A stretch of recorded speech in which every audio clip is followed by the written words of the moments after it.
Spags, we are back for the Splash Play doubleheader, and this is a monumental draft here on my quest to stream all 150 of my Best Ball Mania 4 drafts. Yeah, here I put on my party hat. I've got some blowers here to celebrate. Number 50, Pete. How better to celebrate than annoying noises to start things off? Let's hop into the draft room. We are waiting. Best Ball Mania 4, $3 million to first place. What better way, Pete? Number 50, boy, what a milestone here. You have committed to something and you're seeing it through. You know what? How this feels? You know how like when you ask like a 4-year-old how old they are, and they always say like 4.5, and you're like, all right, the 4-year-old wants to celebrate his half birthday. That's how it feels celebrating my 50th stream draft. But I'm just going to make a meal of everything. We're going to celebrate 50. We're going to celebrate 75, the halfway mark. Of course, we're going to celebrate 100. Probably going to skip 125. We'll just be in a dead sprint to the finish then. But yeah, I'm excited for all these draft birthday parties that I've clearly earned. I think people are confused. Yippee, Pete is 50. Pete is not 50. Though if you were 50, boy, you'd look great for 50. My birthday is in 2 days, but I am not quite 50 yet. Do you want to share your age with the people, Pete? I will be 36 years old on Thursday. I remember that back 2 years ago. For me, it was a whole different world. That was when really, I think it was peak pandemic time. If I remember, like, so how old my are you? 36 38? wasn't great. 38? Yeah, 38. Okay. Yeah. Definitely feel old. And goddamn, Spags, can I ever get a non-late spot 110 again? This is just getting real old. I know you said you get them sometimes, and we went through your exposures, and it does seem like Pete gets early spots, but every time I draft with you, you are 10 through 12 without a lot of deviation. Yeah, you know what? I used up all of my influencer 101s last summer, and this year I'm just stuck at the back of the draft. Pete's on 50th draft, and 50 is Devin's goal by the end of the summer, so different priorities, but if you're making your bankroll work, it's all that matters, and you can never forget the person who finished second last year only had one entry in BBM, so you're as live as anybody, but if you can max it out, obviously you're just going to be in a better position. You are going to be in a better position, but there's all kinds of the fun contests this year too. Like I do think if you were just strictly, hunting EV, I would max the Chow, well before I fired all those bullets at BBM. Structures like that, I think will give you a really nice chance. So we are in an avalanche here, but I am going to be an idiot and take Travis Kelce and see how this works out for me. All right. Oh, Travis Kelce. CeeDee Lamb at 8 wasn't happening for me, I have to say. Yeah. Well, I'm about to take Devontae Adams here. Wow. At where he should go, but now he's safely a second-round receiver on Underdog. Yeah. Which I don't agree with anyway, but okay. So me and FF Lynx are going to be on an island here with him, Evan McCaffrey, and Travis Kelce, and oh boy. Sky Moore's going to go any minute now. Yeah, roll the avalanche clip. I've been forgetting to roll. I have that clip, Spags, in all of my drafts are avalanche rooms, so it feels unnecessary to even play the clip. The clip implies that it's an aberration or an unusual thing, and now it's just the norm, so the clip just doesn't get played. Yeah, I mean, this is the peak example of it, so we'll see how Pete navigates it. I know what you should do, and I didn't do it here, so I'm going to get Christian Watson at 17. Yeah, I'm going to play with fire a little bit here. I'm going to grab Bijan at 15. And yeah, I couldn't stomach. I was going to maybe take Waddle there at 15 if Casey took Bijan, but we'll live a little and play around with this room. And I'm going to reach for a very common correlation here with T. Higgins, but I need to get a receiver in. And look, Cincinnati KC, guys, I don't know if you know, probably a high total game in week 17. I have heard that. Yeah, I have indeed. The rumors and innuendos say might be over 50 points even. Pretty crazy. All right. This truly is a friends and family draft too. I think I recognize almost every single name. Raise It. I know Alex, FF Link, Starkindler, Patrick Barnes, I believe is the guy who does all the like thumbnails and YouTube stuff for ETR. I remember that from last year. Of course, Alex Berg, Rooney, Casey, and Sam. I'm pretty sure I know everyone except Tinks. Tinks, if you're in the chat, introduce yourself. The Tink does apparently take receivers, so we know he's not going to throw some unexpected curveballs here of elite QBs in spades and running backs in spades. I know the one non-badge you hope is gonna, be our running back Piggy, but even our non-badge here is taking Cup and Devonta Smith. So, we're all stuck with each other. Yeah, it's going to be an interesting room to see how it develops, but I feel okay about the start despite all that. Shouts to Tyler as well. $2 super chat. Smash the like, you sickos. Yes, please hit the like button here. Helps us grow this channel. Yes, Pete obliterates it with a sledgehammer here, but we appreciate the support. We're trying to grow these channels. And of course, if you're not subscribed to Pete's channel, but you are subscribed to Splash Play, go join Pete over there because every sub matters at this point, Pete. Every sub matters. I feel like that would be a slogan for a dominatrix site as well. A really community connected dominator. Yeah, exactly. Normally Spags and I don't get our bonks going on Tuesday mornings, but I had to for all. We did get some talk about some bonks going. You and I on 4 for 4 with Daigle. We had a lot of kink talk going on there in the afternoon. I stayed above the fray in that one because I get a weird thing where it's somebody else's channel. I don't want to do something untoward, but you guys were going in. You were oddly quiet during that whole exchange because if that was on our channel, you would have been diving in there. You would have been talking about whips and chains and all this stuff. And you just kind of, zipped your lips. Yeah, well, it was honestly, if you check that stream out, if you guys haven't, the 4 for 4 draft we did with John Daigle last week on their channel, Best Ball Happy Hours. I think the titling has AJ Brown on the thumbnail, so check that out. But it was definitely a different draft than we had, Pete. That's probably one of my favorite stream teams we've built, where I had the Jalen Hurts premium double and actually ended up getting also Goddard and everybody. Love that team. Yeah, you got one of the very rare tough to build starts there with all you got all 4 top Eagles, right? In that draft. Yeah. I got Swift too at a discount. So I think it was a 5-man. Ooh, 5. Yeah. The full blown onslaught here. We have some crazy fallers in this draft. Josh Allen available. Of course, the guys I got at the turn on my best ball breakfast draft yesterday, Jacobs, Breece Hall. Allen does go here. Curious to see what you do, Spags. You can become a piggy with this value. He did. I was really hoping Mahomes would fall, but Tink, of course, this wild card takes him from me. There's really nothing that makes a ton of sense for me here, but this could turn back into a receiver room any moment now. So no, I will not take Josh Jacobs. He's holding out, Pete. He might never play again. Well, I'm going to select a running back with this selection. Okay. As you should. Yesterday I got the Josh Jacobs Breece Hall pairing, and today I will get what I assume is a pretty rare combinatorial triumvirate. Bijan, Josh Jacobs, and Devontae Adams. Was there any thought about taking Jonathan Taylor over Bijan just for a little bit of week 17? Because you'd be looking pretty for an Indianapolis week 17 correlation. It didn't even cross my mind. I really don't think about correlations much at all in the early rounds. And I also, I feel like when I catch sentiment, all right, okay, we're just ripping it. We're going hyper fragile. Let's do it. Breece Hall, come on down. We're gonna play with fire in this wide receiver avalanche room. What was I going to say? Oh, one thing, tell me if you felt this as well. I think sentiment is way down on Jonathan Taylor. The more I hear people talk about him, people are worried he's not going to catch passes. With Anthony Richardson, they're worried Anthony Richardson is going to steal a lot of goal line carries, all of that stuff. I'm starting to get the vibe that Jonathan Taylor is going to continue to slip a couple of spots. And so I'm not going to reach to correlate him with Adams there, just knowing I think you're going to start to get some good discounts on him. Do you get that vibe of sentiment on Jonathan Taylor right now? I mean, I was going through some old drafts and I was taking him at some point, and I never take running backs early, but I felt like him at the 8th spot was pretty good earlier in BBM. Now he's, going 18 here. So I think he's already headed that direction. How much can he fall? I guess you could make the case, people love Saquon. Saquon's fallen a little bit. Maybe he should be in that Saquon range. I think people are overrating though, how much Anthony Richardson's going to hurt him.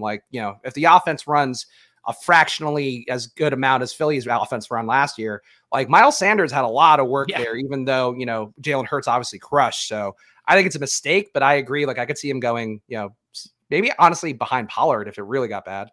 Yeah, I agree with that take. To me, you want Anthony Richardson to be incredible for Jonathan Taylor, because if that offense is rolling, I mean, it is going to be so hard for defenses. Think about some of that RPO stuff when a defense is having to account for, is Anthony Richardson going to keep this and try to get to the edge, or is he going to hand it off to Jonathan Taylor down the middle? Both of those guys are incredible athletes that I think are going to give defensive fits. So the risk for Jonathan Taylor is if Anthony Richardson is really bad and the offense is not sustaining drives. That's where I think you worry. I think Jonathan Taylor is actually pretty, you could say he's negatively correlated in a single game ceiling scenario. And this situation is actually pretty similar to what happened with the Giants, right? Where Daniel Jones and Saquon Barkley are kind of negative correlated in any individual game, but they're positively correlated throughout the entire season.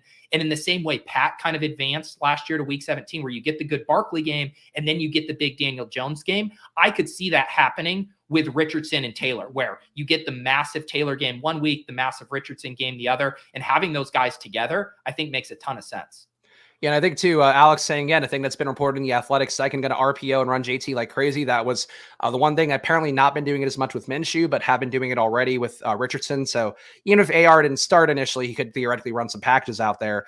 But that's been a core focus of what they've been doing already with him. So I agree. And I think that, trusting good coaching is a thing that I will say fantasy-wise kind of goes undervalued. And Steichen putting guys in position to succeed, like he sustained, 5 fantasy valuable guys last year, with Goddard, with A.J. Brown, with Devonta, with Sanders, and with Hurts. Like that's pretty noteworthy, and I think should port over pretty well. Yeah. All right, on the clock here. Now that we're talking about it, just feels like it's a Michael Pittman share. But I will take Joe Mixon here, still hanging on the team. Still feels a little risky to take him, but I'm building out Cincinnati, KC. I got a little San Francisco, Washington. So this is what we're doing. Yeah, I like the mix-in value there. Him and Walker. I'm trying to get him and Walker in that range a little bit. Mixon's been a little trendier, right? Like he's kind of starting to inch up to that 4-5 turn. I will grab Michael Pittman here, correlated with my Vegas bet, week 16, correlated with Atlanta, and I can't afford any more non-wide receiver detours after my 3 running back testosterone heavy start. Yeah, I've actually got to I've got to start taking Pittman with AR in every single time. I do think Pittman's a good player, but he is still my highest exposed guy in BBM right now because of me setting up AR stacks. So I'm willing to let you get Pittman here, Pete, but I got to tell you, I'm not necessarily out of the AR business yet.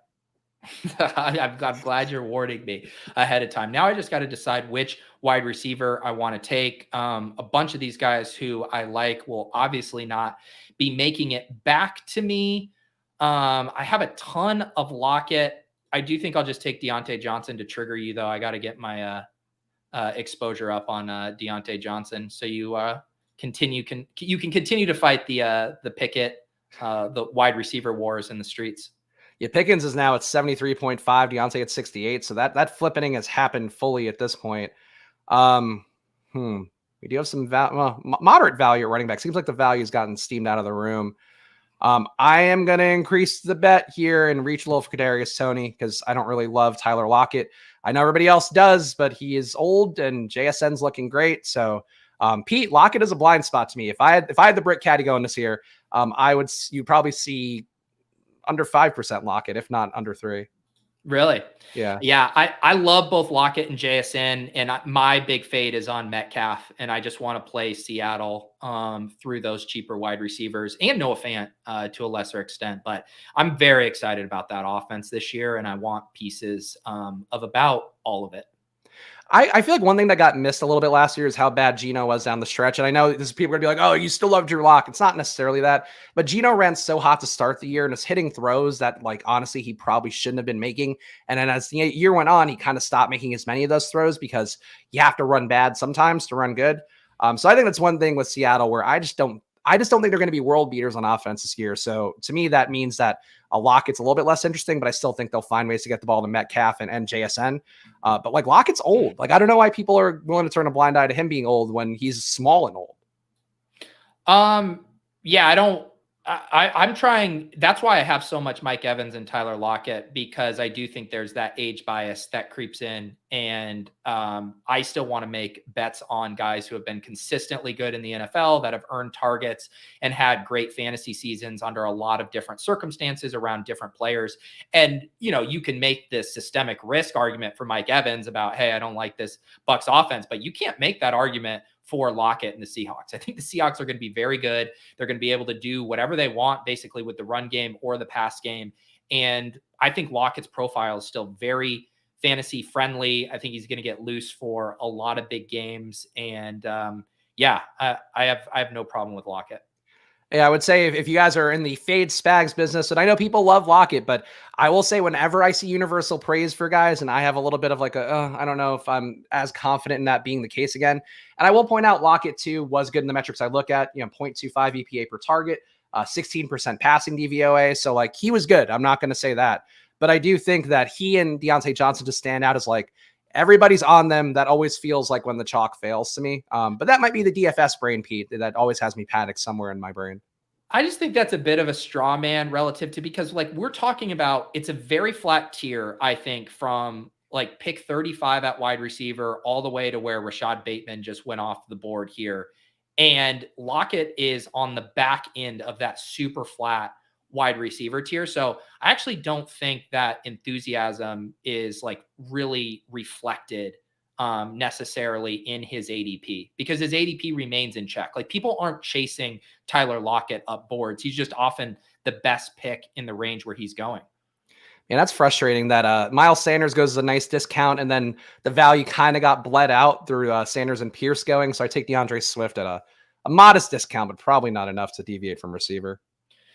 I'm going to take a wide receiver that I said on Best Ball Breakfast was a blind spot for me, a guy I'm going to try to start targeting a little bit more. I'm going to take an Elijah Moore share here. Okay. I think that's he's been another guy that the Athletic really steaming up so far with how great he's looked and all that. But still no Amari Cooper out there in practice. So that's something that certainly will deviate a little bit. And I don't think they're going to get DeAndre Hopkins. I think that would be a little bit too much, but that would also probably hurt Elijah Moore quite a bit. Yeah. What am I going to do in this range? Man, this is a gross range. None of the tight ends I like. None of the quarterbacks I like. Do we have any correlation stuff here? Going to take either Michael Thomas or Cortland Sutton. The age-old decision. I love how much this fucking comes up all the time, and I'm just I'm a Sutton over Thomas guy. But I hate that purgatory. I was really hoping Zay Flowers was going to fall. Rooney took him one pick ahead of me.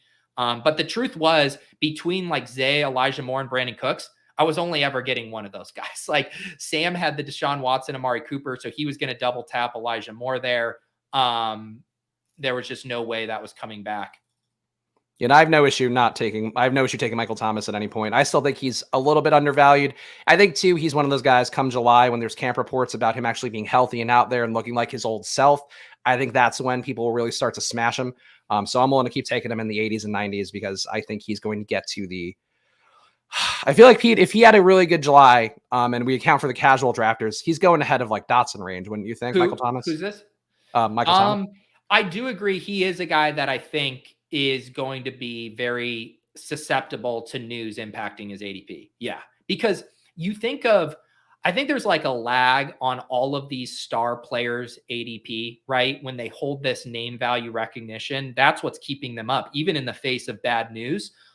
Where if you start to get Michael Thomas, best shape of his life, the Athletic starts writing their articles, Derek Carr is treating Michael Thomas like his new Devontae Adams. Like if you get that, I agree completely. He'll move up a couple of rounds, because once you have the name brand, people are willing to buy in very quickly on any positive news. Right. Which ties to our previous conversation as well. But I just think Michael Thomas, to me, I mean, again, he was good last year. I've pointed out some of the metrics before. Again, positive DVOA player, positive EPA per target player. So if he's good and this offense is going to be even better with Derek Carr, and they clearly are very invested in the concept of Derek Carr being good this year, they're spending more than enough money, so he has to be. I think Michael Thomas is a key part of how they achieve that. But I mean, Pete, he was also, deadlifting 500 pounds. Let's not forget that. So even if we don't have articles, we do have at least some social media clips. Wow. I missed the deadlift stuff there. I didn't know that was, is the deadlift baked into his ADP right now, or is that not baked in? I don't think it's baked in. I think people are still like, oh, this guy can't deadlift 500 pounds. And in reality, he's doing it and making it look easy, making it look sexy. That's basically how I kind of scroll Twitter. I just kind of say like, this guy can't bench 350 pounds. And then boom, I see the video. I was like, holy cow, I've been proven wrong. So some chat here. So people still digging in the Lockett thing. Lockett's had 4 straight 1K yard seasons. I feel like Davis and I are taking crazy pills. And then you could use the same logic to fade Christian Watson. Christian Watson is younger, and also he is not universally loved. I know the ADPs obviously are saying differently, but like people talk shit about Christian Watson all the time. again, this is just me, having done DFS content daily for a company for years, of course, and like seeing how this goes. Whenever anybody's universally confident in something, it just goes astray. And I think that's one thing that stood out with Lockett. But as Pete talked about, it is a straw man argument, but drawn from real life experience is what I'll say. There you go. Anytime you don't feel that as a gambler, like every time people are all on something, it's just like, oh, this is probably wrong. Like if you see people pushing back on both sides, it's like, all right, at least there's like the probability feels in line.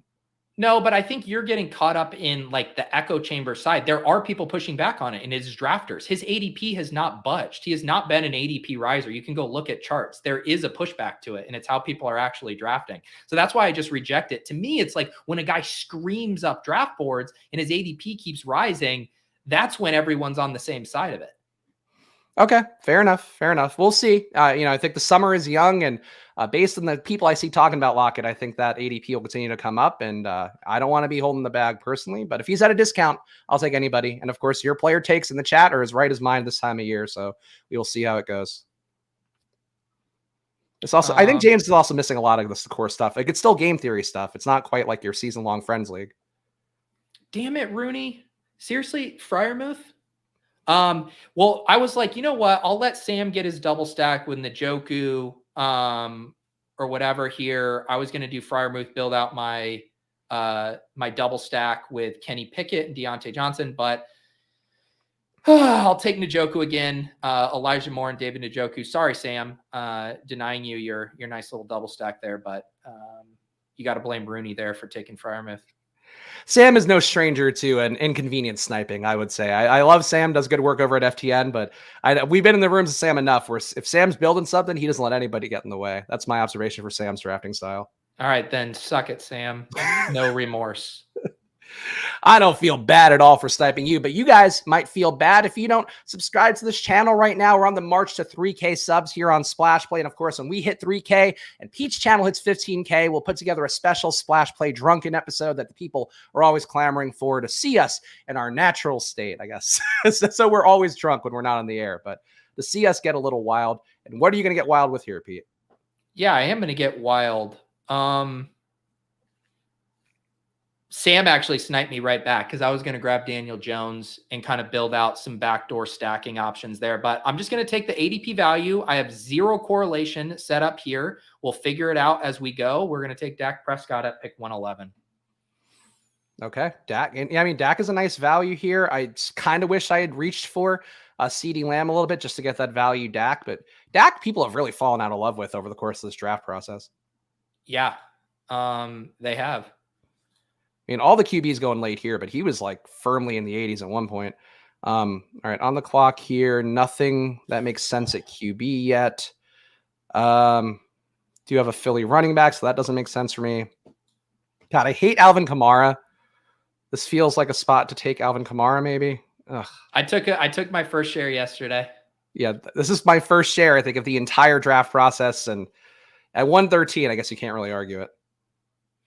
Yeah, yesterday, what did I get into a spot? I took him at pick 119 yesterday, my first share, and I had some Tampa stuff early. I was building out an anchor running back room, and you know what? I finally got bullied into a Kamara share. So yeah, if you're going to get him cheap, right? It is.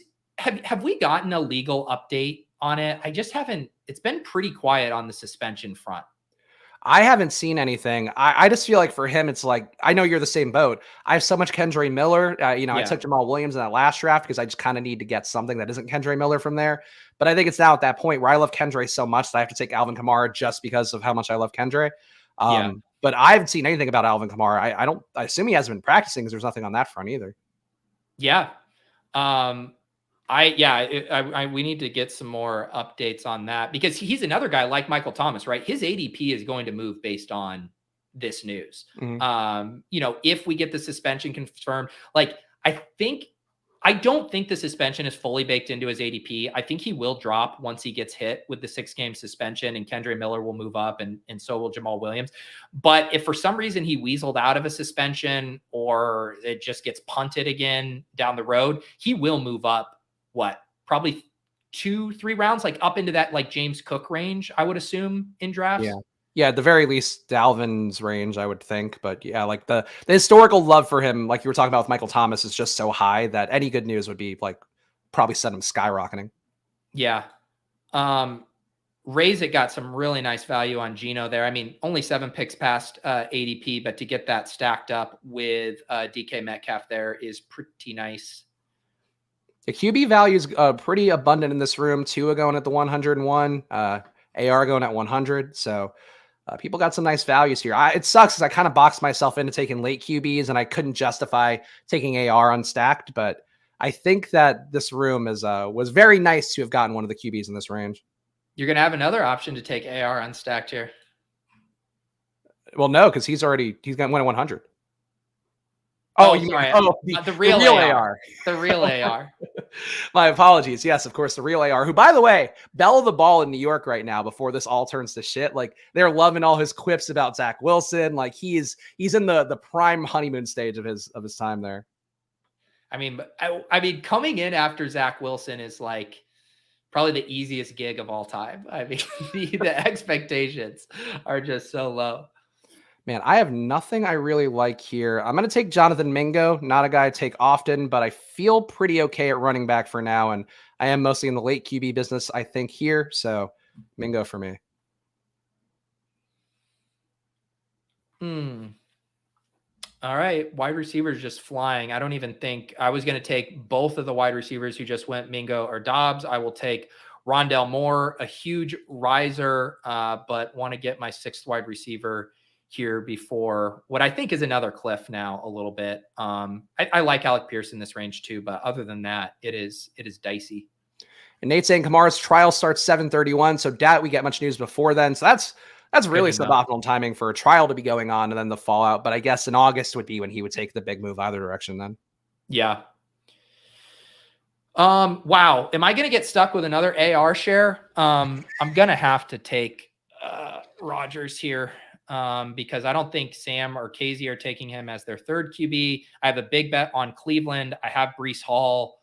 I am going to grab another AR share here. So you have significantly more of that AR than the good AR. Let's see. Also, I now have 2 quarterbacks with the same bye week, so that'll be fun for the chat. Aaron Rodgers, I have 8.7% before this click, and the bad AR 2.2%. The bad AR. All right. Should I just take Rashad Penny at this point and handcuff? I mean, Rashad Penny is a great value at 137. Yeah, I got a value on Swift. I'll take a value on Penny and just try to control the Philly run game. The Penny stuff, I guess, that's making him fall is that one report from The Athletic that he could start the year on IR just to stash him. I just don't see how that's possible. Yeah, I mean, it is possible based on how crowded their running back room is. It does seem wild to me. But if you do look at their running back room, like someone has to be the odd man out. Like they're not going to carry Boston Scott, Kenneth Gainwell, Rashad Penny, DeAndre Swift. Am I forgetting one other guy in that room right now? You said Boston Scott, right? So yeah, it's those 4. So it's tough. And I do feel like, Boston Scott is their kind of Rashad Penny insurance, right? Like he's going to be their early down back if and when Rashad Penny gets hurt. Then Kenneth Gainwell and Swift have a little bit of a redundant skill set, I would say, with how those guys are going to be used. Oh, and then Trey Sermon. That's the guy I'm forgetting. Trey Sermon is rumored to be in the mix there. Well, he's apparently closer to the cut side, though, from at least that same Athletic report that said that Penny could start on IR. Yeah. I mean, it would make sense. Like if Trey Sermon makes the team and Rashad Penny does it, that would be wild.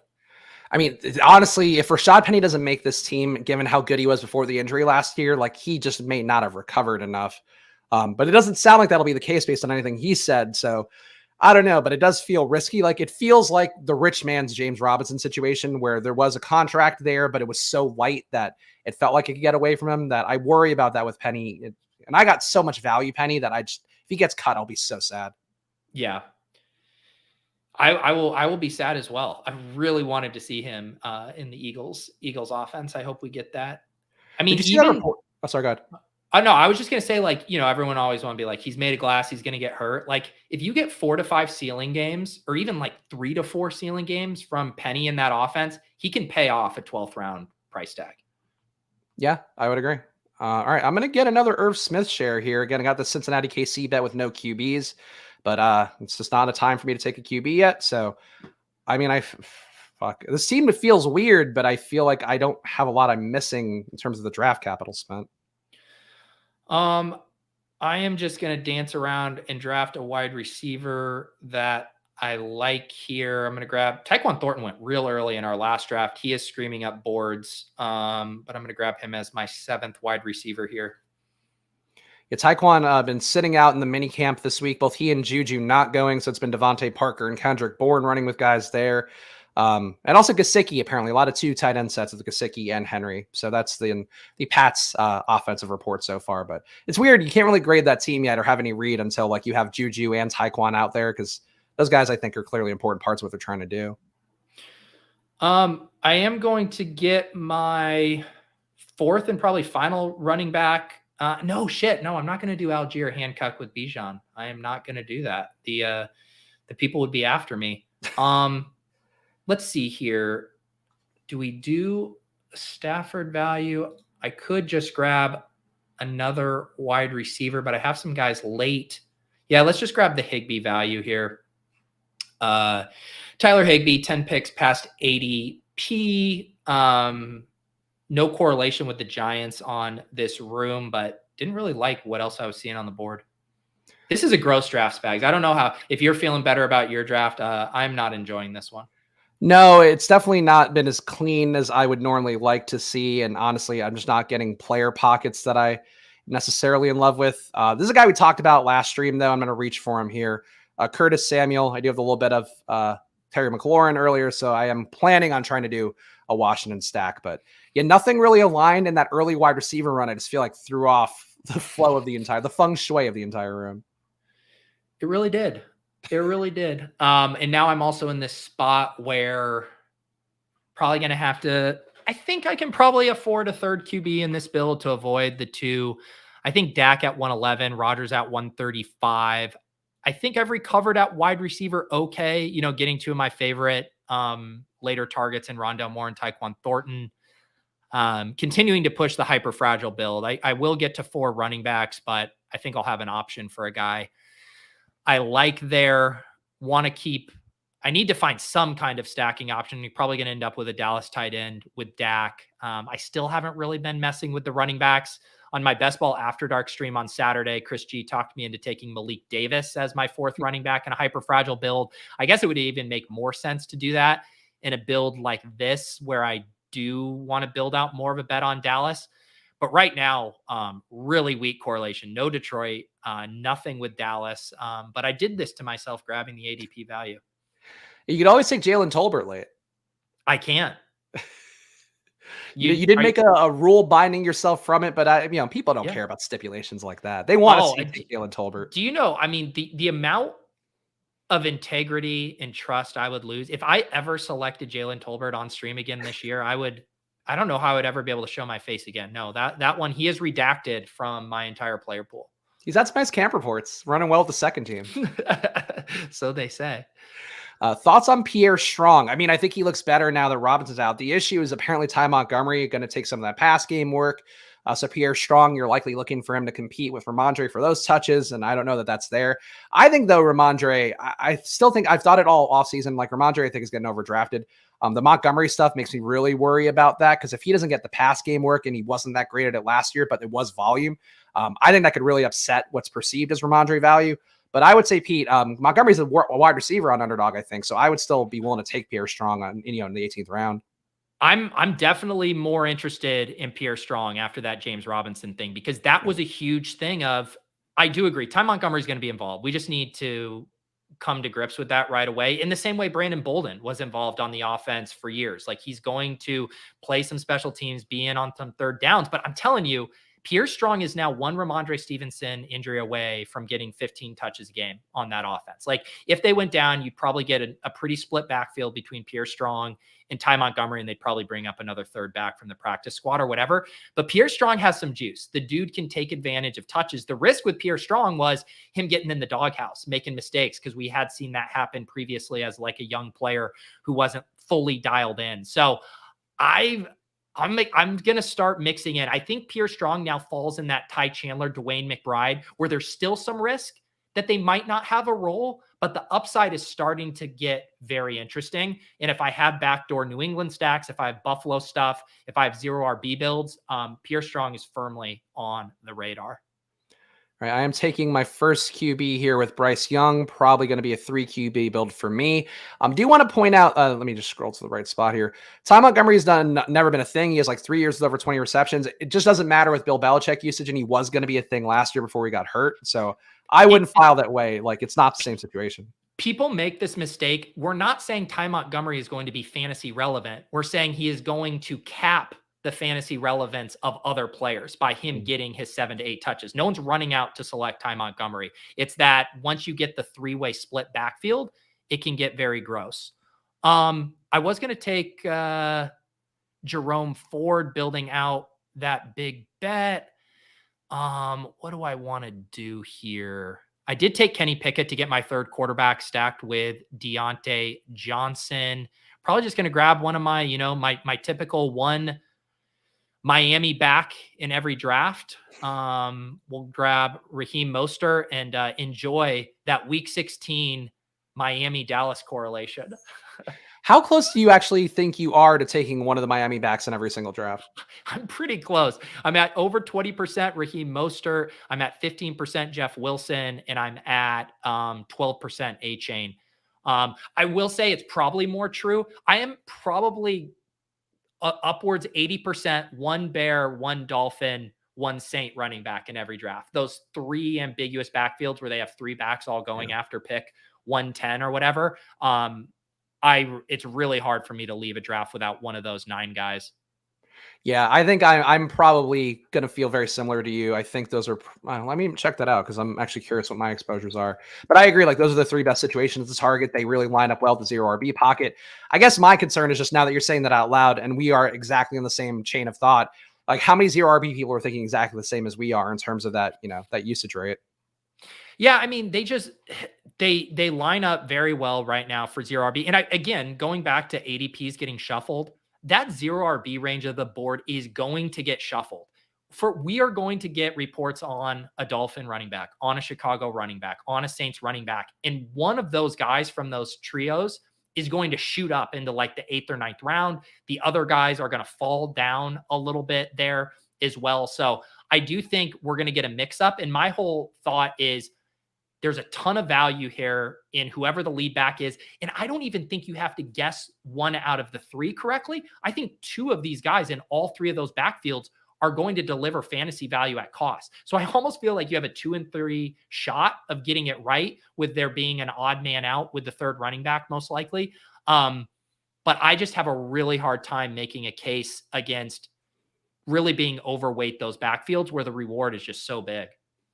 Also, I'm going to pull up the chat here. I refuse to draft Mostert, guy never healthy. If I'm remembering correctly, he was one of the guys you might have needed in week 17 last year. So I would not. Yeah, he was on the $1 million lineup. I never, the injury stuff is like, it's so short-sighted for best ball. You are drafting like you are right. Every single player in the NFL is liable to get hurt. When you select these guys, you are saying, I live in a world where they don't get hurt. Like full stop. David Njoku's been hurt over his career. You could go down the line. So many of these guys are susceptible to getting injured. When you put them on your team, in that reality, they are no longer injury prone. That is the beauty of drafting in a lottery where you're trying to best 600,000 other entries. Yeah, no, I think that's the correct way to look at it. And we'll point out, I just took out my 3 QB or took my 3rd QB, a 3 QB build, Bryce Young, Brock Purdy, Sam Howell. I think that's the thin 3 QB build I want to get to personally. Can't blame you on that. Mecole Hardman not going to come back to me this draft. I will just get my one piece of Dallas correlation and grab Jake Fergie here. and I will have to figure out what I want. Man, look at this gross build, a 3-4-7-3 build. I'm going to have to find one more wide receiver to draft. Or just one more tight end. The people want the last tight end. That honestly, though, that last draft was the time for you to do 4. If you're not going to do it there, I don't know what situation you get into where you would want to do 4. Yeah. God, the wide receivers are so gross on the board. Yeah. Also, Pete's about to pick here, but good point by Nate. Time on 4 targets and 21 snaps before going down. Obviously, you don't expect that to hold, but that's pretty noteworthy for timeout last year. Man, this is the second draft in a row where my last wide receiver selection is going to have no correlation, and I just feel so gross about it. Let's play some hits. Let's play a little Terrace Marshall here. Damn it. Really? Yeah, Bryce Young. That was going to be my Oh, sorry. I didn't even know. I literally I should have had you randomize it for you because I didn't even feel strongly. I was just picking a name out of a hat. No, it's fair. Yeah, because I don't think I need a 6th running back with this room, and it's not like there's any that are that great anyway. Is there anybody even left to correlate with here? No Jaguars left. You know what? I'm just going to take a 3rd tight end. Doesn't make sense with Kelsey, but there's nothing I want left. I was eyeing up Terrace Marshall that whole time. I was like, I'm taking Bryce Young. Nobody ever takes Terrace Marshall. And here you are, Pete, back in the Terrace Marshall biz. I'm sorry, Spags. That was completely unintentional. I literally was just picking names. I almost went Richie James, just being like, I took Justin Ross last draft. I'll take Richie James. And then I just clicked on Terrace Marshall. I'll plant a flag for this now. I think Terrace Marshall is the only guy who's going in the 18th round who could be a top 5 round pick next year, maybe, like if things really work out well. I mean, I don't want to say that couldn't happen. I mean, to me, that's almost way more about Bryce Young than it is even Terrace Marshall. Because I think you would need a massive season from Bryce Young for anyone to trust one of his wide receivers that early in drafts. But yeah, I mean, when you go through, Adam Thielen, Mingo, if Bryce Young rocks, one of these wide receivers is going to massively outperform their cost. And it does seem like Terrace Marshall is a good bet to be that. So yeah, I wanted to say you were crazy for that take, but I don't know if I can. It's probably him and it's Puka. Those are the two that could really get there with a good year. Yeah. Puka gets drafted again. Puka's steadily getting drafted now, which is interesting to see. I like Puka. Rhymes with Luca, so I'm okay with that. Raise it, timing out. Okay, good. We'll do a final team reading here. Of course, if you guys are not subscribed, make sure to do that now. Of course, Pete and I do the double headers every Tuesday. On Fridays, I'm also doing double headers, spinning the wheel, drafting stacks based upon what the wheel tells me to draft. So that's how that works out. But Pete, I'll read Pete's team here. We'll do a vintage reading here. This might be, I bet I could find one or two others this one was probably like, you look at it and it's gross. It felt gross the entire time. And it doesn't even have to do with going with the Bijan. It's not even like my wide receivers. Like, I feel like I recovered at wide receiver. Nothing came together nicely for this draft. I truly hate it, but please recap it. All right, so Pete's team at QB, a value Dak Prescott, value Aaron Rodgers, semi-value Kenny Pickett, running back. You went a little piggy here. Bijan Robinson, Josh Jacobs, Breece Hall, Raheem Mostert. But again, a lot of values there. At receiver, Devontae Adams, Michael Pittman, great pick. Deontay Johnson, Elijah Moore, Cortland Sutton, Rondale Moore, Tyquan Thornton, and Terrace Marshall. At tight end, David Njoku, Tyler Higbee, Jake Ferguson. Pete, I will say that for a 50th draft team, this doesn't look the prettiest. This is exactly the kind of team that would advance out of your entire portfolio. I was just going to say, this team feels like a fucking lock to advance and get absolutely dusted in the week 15 pod. Like, you're going to be like, this is going to boost my advance rate. And then this team is just going to eat some massive shit in week 15. But if you get to week 17, you'll have that Las Vegas, Indianapolis correlation that we're all looking for. My final team here that I will read out loud. QB, a 3 late QB build. Bryce Young, Brock Purdy, Sam Howell. At running back, Mixon, DeAndre Swift, Brian Robinson, Alvin Kamara, my first share, and Rashad Penny. And a wide receiver, T. Higgins, Deebo Samuel, Terry McLaurin, Kadarius Toney, Michael Thomas, Mingo, and Curtis Samuel. And then a tight end. Did not need to go 3 tight ends, but I did. Travis Kelce, Irv Smith, and of course, that Carolina correlation with Brenton Strange. Yeah, your team's probably better to advance than mine. Mine more live for the championship, I think.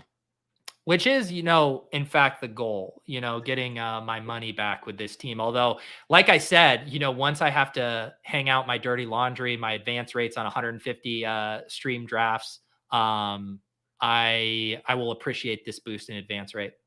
Did anybody get a good team in this draft? I didn't see any that looked particularly good, but No. those are the rooms where you probably have a better chance for Pete and I both to advance, which is really the main hope of this stream. Of course, make sure you are subscribed down below. And if you haven't subscribed to Pete's channel, do that right now. Pete, give him the big sell, 15,000 subs, $1,500. Yeah, that's right.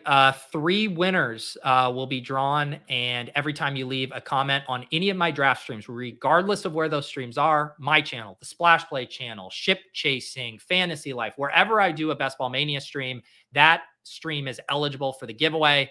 I need to talk to some of my coding bros about how to assemble and compile all of these comments. It is possible, but I'm going to need a data whiz to help me do it in a better fashion. But Spags, I think we're on if I look at my pace, I do really think we could hit there in a month.